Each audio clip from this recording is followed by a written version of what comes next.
ఉన్నారో వారందరూ ఆలకించండి. నీవు దేవుని సన్నిధిలో మొర పెడుతున్నటువంటి మొర, నీవు కారుస్తున్నటువంటి కన్నీటికి నా దేవుడు సమాధానమును అనుగ్రహించబోతూ ఉన్నాడు. హన్నా ప్రార్థన దేవుడు ఆలకిస్తా ఉన్నాడు. తన కన్నీటిని దేవుడు చూస్తూ ఉన్నాడు. ఏమని ప్రార్థన చేస్తున్నదో, ఏమని అడుగుతూ ఉన్నదో, ఏమని విజ్ఞాపన చేస్తూ ఉన్నదో, ఏమని దేవుని సన్నిధిలో కన్నీరు కార్చి అయ్యా సహాయము చేయవా అని అడుగుతా ఉన్నదో, వచ్చే ఏడాది కల్లా దేవుడు అద్భుతమైనటువంటి కుమారుణ్ణి అనుగ్రహించాడు. ఆ అద్భుతమైనటువంటి కుమారుడు పేరు ఎవరమ్మా? సమూయేల్. స్తోత్రం కలుగునుగా.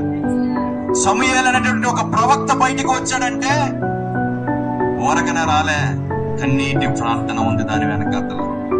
హల్లెలూయా.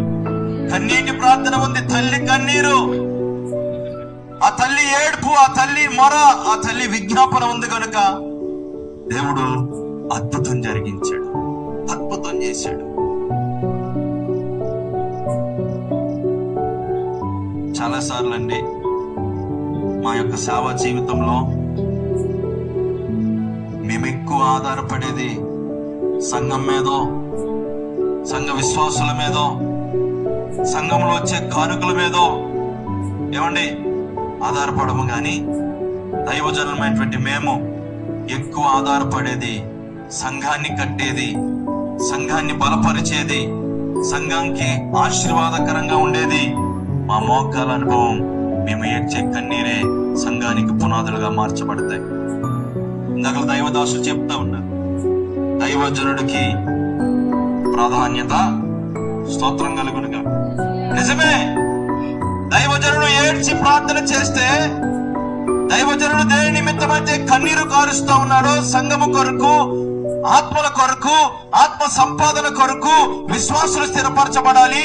అయ్యా వారికి అనారోగ్యంతో ఉన్నారు, అయ్యా వారు బలహీనతతో ఉన్నారు, అయ్యా వారు వేదనతో ఉన్నారయ్యా, వారు సమస్యతో ఉన్నారయ్యా, వారు పోరాటాలతో ఉన్నారయ్యా, అప్పుల సమస్యలతో ఉన్నారయ్యా, నిందలతో ఉన్నారయ్యా, అవమానాలతో ఉన్నారయ్యా, అయ్యా కుటుంబాలు సరిగా కట్టబడక భర్త త్రాగుతూ తన జీవితాన్ని పాడు చేసుకుంటూ బిడ్డల జీవితం పాడైపోతూ ఉన్నాయా అని దేవుని మందిరంలో దైవజనుడు ప్రార్థన చేస్తూ ఉంటాడండి.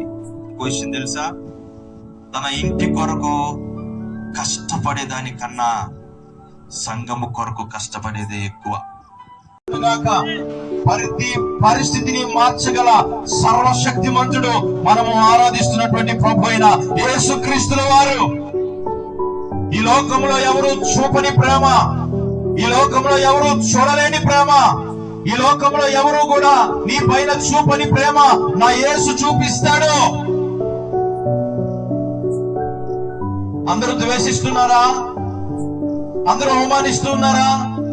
అందరూ నిన్ను దూరం పెడుతూ ఉన్నారా?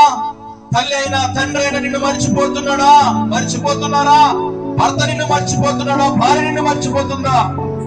నా యేసు ప్రేమ నిన్ను మర్చిపోదు. స్తోత్రం కలుగునుగా. ఇదిగో నా అరచేతుల్లో నిన్ను చెక్కుకొని ఉన్నాను, ముదిమి వచ్చే వరకు ఎత్తుకొని ముత్తాడు వాణ్ణేనే అని ఆయన వాగ్దానములు సెలవిస్తా ఉన్నాయి. స్తోత్రం కలుగునుగా. ఆయన ప్రేమ శాశ్వతమైనది. ఒక మాట, గాడ్స్ లవ్స్ యు.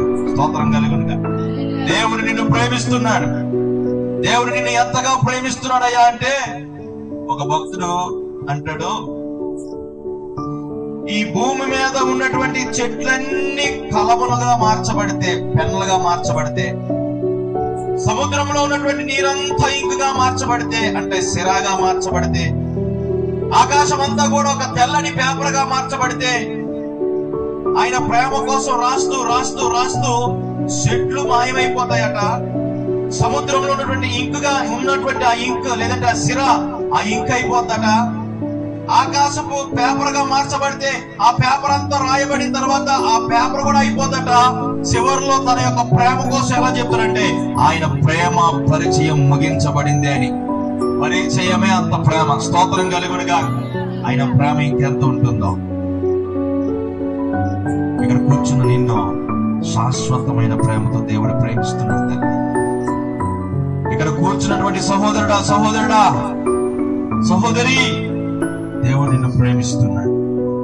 ఈ యొక్క మైకు శబ్దముల ద్వారా ఎంతమంది ఇంట్లలో ఉండి పనులు చేసుకుంటూ, అన్నము తింటూ, టీవీ చూసుకుంటూ ఈ యొక్క మాటలు వింటూ ఉన్నారు. ఆ ఇళ్లలో ఉన్నటువంటి వారిని ఆలకించండి. దేవుడు మిమ్మల్ని ప్రేమిస్తూ ఉన్నాడు, ఈ ప్రాంతాన్ని ప్రేమిస్తూ ఉన్నాడు, ఈ ప్రాంత ప్రజలను దేవుడు ప్రేమిస్తాం. నాలాంటి మూర్ఖుడి జీవితము దేవుడు మార్చాడు, నాలాంటి మొండివాడి జీవితం దేవుడు మార్చాడు, నాలాంటి భ్రష్ట కలిగినటువంటి జీవితాన్ని దేవుడు మార్చాడు.